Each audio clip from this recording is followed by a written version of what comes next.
How do we install the Comet browser? We need to go to its official link, which I'll put for you in the first comment. Then you click on the download section and your download will be completed successfully. Okay, once the download is done, we move on to the installation step.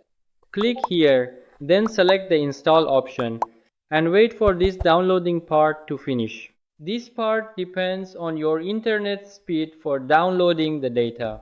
Alright, at this stage we click on the launch option and soon the browser will be successfully installed. So, one good thing about this browser is that you can actually import all your information here using the account you logged into Google Chrome with and even import your cookies. Basically, any access you have in Chrome, you can also have here through this browser.